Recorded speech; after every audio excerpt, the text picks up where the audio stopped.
Hi there, my name's Darryl Buxton. I'm the editor of Dead or Alive, British horror films 1980 to 89. Me and my team did a successful test run of the Dead or Alive book with a special edition sold at film festivals in 2015. But we've now fully expanded and revised it all for a brand new version that's being published by our friends in Baltimore, Midnight Marquee Press. So why take British horror of the 80s as a subject? At first it sounds a bit like one of those world's shortest book gags, but that's sort of the point. Me and my team of contributors are attempting to overturn the accepted wisdom and show that horror movies were actually a thriving business in the UK during the Thatcher era, contrary to popular belief. Whenever I've mentioned the book in company, the first question has usually been, British horror? Was there any in the 80s? Well, yes, there was. The more you think about it, the more titles may come to mind.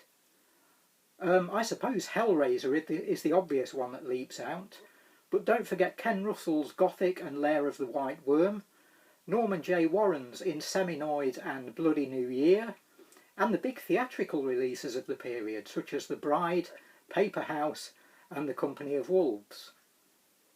Loads of films that you might not immediately consider as British receive coverage from us too.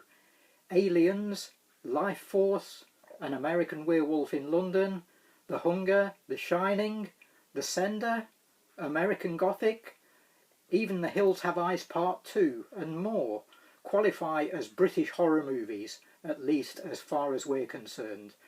We've got family fare like Watcher in the Woods, Clash of the Titans, Dragon Slayer and Young Sherlock Holmes included as well. Of course, the 80s was the first decade where you didn't need to get your movie into cinemas to reach an audience, so the book reflects this and features reviews of some great straight-to-video weirdness too. Remember Blood Tide with James Earl Jones? That killer baboon flick In the Shadow of Kilimanjaro? The very strange horror comedy Hand of Death Part 25, Jackson's Back? The faux American high school slasher items Slaughter High? Or the necrophilia-themed Living Doll? See, I bet the memories are flooding back already. Considering that most fans might not immediately be able to conjure up more than a handful of British horror film titles from the 80s, it will probably surprise you to hear that we've got a whopping 180 reviews in the book. About half of those are cinema or home video releases, but there's also a section devoted to feature-length television. Productions like The Nuclear Nightmare Threads, Michael Caine in Jack the Ripper, Sting in Artemis 81, even Morecambe and Wiser's final work for ITV in Night Train to Murder. And we've covered what we refer to as borderline films too. The ones that aren't quite horror necessarily, but might appeal to the more adventurous horror fan. We're talking about Apartment Zero, Brazil, Pink Floyd The Wall, Monty Python's Meaning of Life, Rise and Fall of Idi Amin, and so on. We've also put in a few foreign horror titles that were filmed in Britain, either on location like Lucio Fulci's The Black Cat, or in UK studios like Little Shop of Horrors and Gene Wilder's Haunted Honeymoon. And for the real crate diggers, we've compiled a massive section on short films, listing around 90 of those, including some real obscurities. There's stuff on homemade shot-on-video productions, a chapter on Hammer's fondly remembered excursions into TV, and a big loving tribute to Michael J. Murphy, the king of do-it-yourself British horror. We love Mike's films, Invitation to Hell, The Last Night, Bloodstream, Torment and so on, and it's such a shame that he left us in April 2015, just 1 month before our first edition was published. Mike never got to see the foreword that he contributed for that book in print, nor the glowing reviews that we gave to his sensational low-budget movies. Read more about Mr. Murphy in our new edition.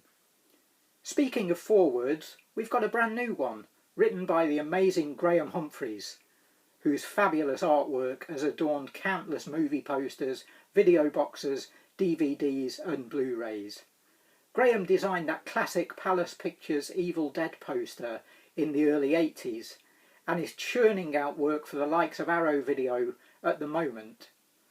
We're so pleased that he found the time to pen us an intro, and he's done us proud, proving as good with words as he is with scary images. There's loads more in the book. Kiddie fright fare like Out of the Darkness, The Monster Club and Under the Bed. Controversial, notorious videotapes like Death Shock and Suffer Little Children. Art house titles with an extreme horror bent, such as Lindsay Anderson's Britannia Hospital and a couple of Peter Greenaway films.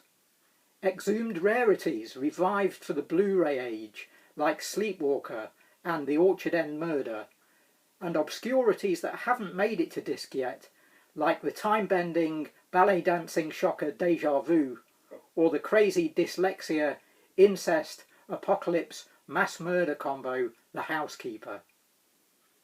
We've even reviewed 3 operas, believe it or not.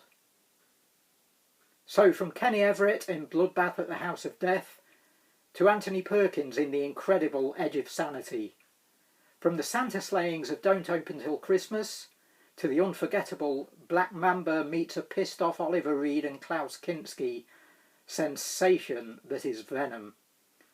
You'll discover the British horror movies of the 80s are an absolute treasure trove. Buy our book, it'll be online soon at Midnight Marquee's website or at Hemlock Books here in the UK, or hopefully at Amazon and all of the usual places later in the year. We promise you a horror film experience like no other. As the man said in Hellraiser, we have such sights to show you. Thanks for watching.